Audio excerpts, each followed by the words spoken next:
कि अगर हम ना चाहे तो हम कैसे वृंदावन में रह सकते हैं, कैसे पकड़ता है। कुछ दिन तो ये प्रश्न बना रहा कि जब वृंदावन ने पकड़ा तब समझ में आया कि अब तो जी ही नहीं सकते, वृंदावन के बिना जी ही नहीं सकते, बिल्कुल नहीं जी सकते। तब लगा कि हां ऐसे वृंदावन पकड़ता है। घोर विषयी को गाढ़ आसक्त भोगों में आपको चिंता नहीं करनी। यदि आपने वृंदावन का आश्रय लिया है, वृंदावन का वास स्वीकार किया है, तो पकड़ो पहले। आपको कोई भी दुख विपत्ति झंझावात, कोई भी सांसारिक राग भोग घसीट ना पावे। एक बार आप पकड़ लो, फिर वृंदावन पकड़ लेगा, माया घसीट नहीं पाएगी। घोर विषयी को भी भगवत प्राप्ति कराने में समर्थ है वृंदावन। गाढ़ा शक्ति मता मपीह विषय स्वत्यंत, माने अत्यंत आसक्त, अत्यंत आसक्त। अपने को शिकायत क्या करनी, मेरा मन नहीं लगता, भजन में मन नहीं लगता, तो तुम अपराध मत करो केवल, और पड़े रहो वृंदावन में। फिर देखो वो गति प्राप्त होगी जो योगियों के लिए भी वांछित है, जिसकी याचना योगी जन करते हैं। क्योंकि कहां पड़े हो, महारानी जी के घर में। कभी नूपुरों की झनकार करती हुई ये जुगल जोड़ी निकलेगी, देखेगी ये हमारे दरवाजे में पड़ा है, घर में पड़ा, निहाल कर देगी। यहां केवल पड़े रहने से वो बात बनती है जो बड़ी बड़ी साधनाओं से नहीं बनती। आगे कह रहे हैं कि अत्यंत निर्वेदतो, बहुत वैराग्यवान है, भोगों पर दृष्टि ही नहीं जा रही है। एक तरफ श्यामा श्याम का स्मरण है, एक तरफ भोग सामग्रियां हैं, भोग क्रियाएं हैं। अब आप किसको पकड़ते हैं, श्यामा श्याम के स्मरण को या भोग क्रिया को? बस अपनी योग्यता हृदय में समझ लीजिए कि आप कहते जरूर हैं कि हम भक्त हैं, हम शरणागत हैं, हम उपासक हैं। किसके? बोले श्यामा श्याम के। तो एक तरफ श्यामा श्याम है, एक तरफ विषय है। आप किसकी तरफ जाते हैं? अगर विषय की तरफ तो झूठे हो, कपटी हो, दम्भ कर रहे हो। श्यामा श्याम को इतना लघु समझ लिया, ना धाम निष्ठा, न गुरु निष्ठा, न नाम निष्ठा, न वेश निष्ठा, न इष्ट निष्ठा। तो काहे को शरणागत हो? केवल वाणी से बोलने से बात थोड़ी बनेगी, हृदय में प्रमाणित होना चाहिए। बाहर प्रमाण की जरूरत नहीं है। आपके सामने एक तरफ संसार के भोग रखे जाएंगे और एक तरफ श्री जी। आप किधर कदम बढ़ाते हैं ये देखना है। यदि आपने वृंदावन को पकड़ लिया, एक बार आपको पकड़ना होगा, फिर वृंदावन आपको पकड़ेगा नहीं, बांध लेगा। आप जी नहीं सकते वृंदावन के बिना। देख लेना, जब हम वाराणसी से यहां आए तो जब ये चर्चा सुनी तो लगा कैसे पकड़ता है वृंदावन, कैसे पकड़ता है। जब महानुभाव ऐसा कहते तो मुझे शब्द पर ध्यान दीजिए। चित्त को अपनी सामर्थ्य से घसीट कर वृंदावन समस्त ऐसे सद्गुण प्रकाशित कर देता है, ऐसी महामहिमामयी उसकी स्वभाव वृत्तियां बना देता है कि प्रिया प्रीतम उस पर रीझ जाते हैं। ये वृंदावन प्रदान करता है, ये रजरानी प्रदान करती है। बस एक ही बात का सबसे बड़ा यहां भय है।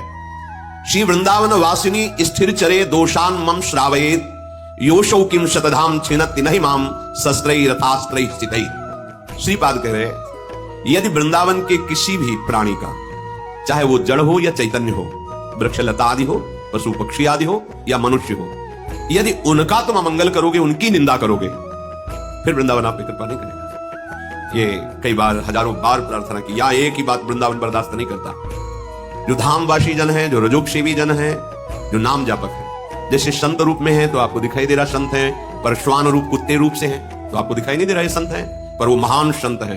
हरिराम व्यास जी आचार्य कोटि के महापुरुष हैं। वो कह रहे, हो हुमन वृंदावन को श्वान, श्वान माने कुत्ता। क्या कभी ऐसी कृपा होगी कि मैं वृंदावन का श्वान बन जाऊं, कुत्ता बन जाऊं? तो ये जो हर समय रज में लेटे हुए हैं, रज में ही प्रसाद पाते हैं, ये कोटि कोटि बंदनी है। इनको ये न समझ ले कि आप बैठा हुआ है, आप लात मार दिए, कुत्ता है, सारे सुकृत नष्ट हो जाएंगे, सावधान।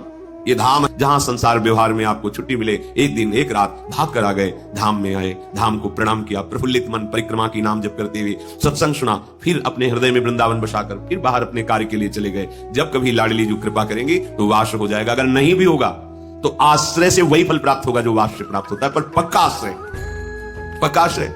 4 दिन की छुट्टी हुई, चलो ना अमुक तीर्थ चलते हैं, नहीं हम हमारे पास तो एक ही रास्ता रह गया है, केवल वृंदावन। भाग भाग के वो वृंदावन देख रहा है, वो माँ है, वृंदाटवी माँ है, वो देख रहे हैं, ये हम पे आश्रित है। बस वृंदावन के युगल चंद्र श्यामा श्याम का प्रेम निश्चित आपके हृदय में स्फुरित हो जाएगा।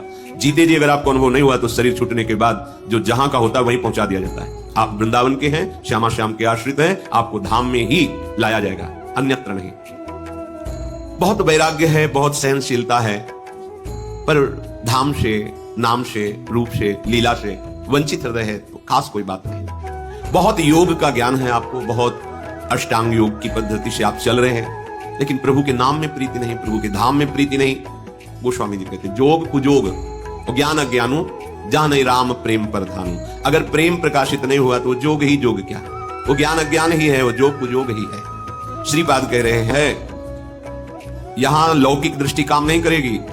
श्री वृंदावन वासिनी स्थिर चरे दोषान मम श्रावयेद। यदि कभी कोई हमें वृंदावन वासी की, चाहे वो पशु पक्षी मनुष्य लता वृक्ष, कोई हमारे सामने निंदा करने लगेगा तो मुझे ऐसा लगता है जैसे वो तलवार से हमारे सैकड़ों टुकड़े कर रहा है। अर्थात हमें वृंदावन वासी की निंदा भी नहीं सुननी, हमें दोष भी नहीं देखने और हमें निंदा करनी भी नहीं। बस एक एक खास बात है, अगर इसे आप पकड़ लिए तो आप चिंता मत करो। भजन का 4 स्वरूप है, निरंतर नाम जपना, लीला गुण श्रवण करना, चिंतन करना और सेवा में रहना और धाम। ये अगर आपसे और कुछ नहीं हो रहा, केवल एक पकड़े हो धाम, तो सबका फल मिल जाएगा आपको। देखना नाम भी निरंतर चलने लगेगा, रूप भी प्रकाशित हो जाएगा, लीला में भी प्रवेश हो जाएगा। ये महामहिम श्री वृंदावन धाम। बस हमारी चूक क्या हो जाती है कि हम यहाँ बड़े बड़े ब्रह्मानंद में छके हुए महापुरुष ब्रह्मानंद रस को लघु करके इस प्रेम रस के अधीन हो गए। शुकाचार्य भगवान शुकदेव जी एक श्लोक पहला सुना, बरहा पीडम नटवर बपू। हमारे वृंदावनाधीश्वर के इस रूप का, सौंदर्य का केवल श्रवणेन्द्रिय से श्रवण करके भाव में पान किया तो उन्मत्त हो गए, ब्रह्मानंद रस छोड़ करके रूपानंद में आसक्त हो गए। प्रभु का स्वभाव सुना, विकल हो गए। ऐसा ये रूप है। महारानी जी का रूप सौंदर्य और महारानी जी के समीप विराजमान श्री लालजू का रूप लावण्य, अद्भुत अद्भुत। तो ब्रह्मानंद को प्राप्त, यद्यपि बहुत कठिन है ब्रह्मानंद, कोई साधारण नहीं है। ज्ञान का पंथ कृपान की धारा परत, खगेश लगे नहीं बारा, जो निर्विघ्न पंथ निर्वाही सो कैवल्य परम पद लाई। लेकिन वो ब्रह्मानंद फीका हो जाता है जब वृंदावन अपना आनंद प्रकाशित करता है। तो ब्रह्मानंद रसई कलीना मनशाम, और कोई गोविंद पादाम्बुज श्री कृष्ण के दास्य भाव से युक्त है। तो जब वृंदावन कृपा करता है तो माधुर्य रस ऐसा प्रदान करता है कि जो सुख दास्य भाव में है उससे कई गुना बढ़कर के सुख प्रभु के माधुर्य श्रृंगार रस में है। ये श्रृंगार रस प्रदान करने वाला वृंदावन है। कैसे? द्वंद्वाविष्ट ध्येयाम च मोहनमिदं वृंदावनम स्वैर गुणैः। कोई द्वंद्व नहीं रहने देता, चित्त को अपनी सामर्थ्य से घसीट कर। हाँ, इस बात से फिसल जाते हैं, हम किसी की निंदा कर बैठते हैं। अरे होगा तो क्या हो, निंदा करने हमारा चश्मा गलत है। वही संसारिक सतोगुण रजोगुण तमोगुण त्रिगुणात्मिका माया जनित रची हुई बुद्धि के द्वारा जो माया में नेत्रों में दिखाया जा रहा है उसे हम सत्य समझ रहे हैं। नहीं, ये सत्य नहीं है।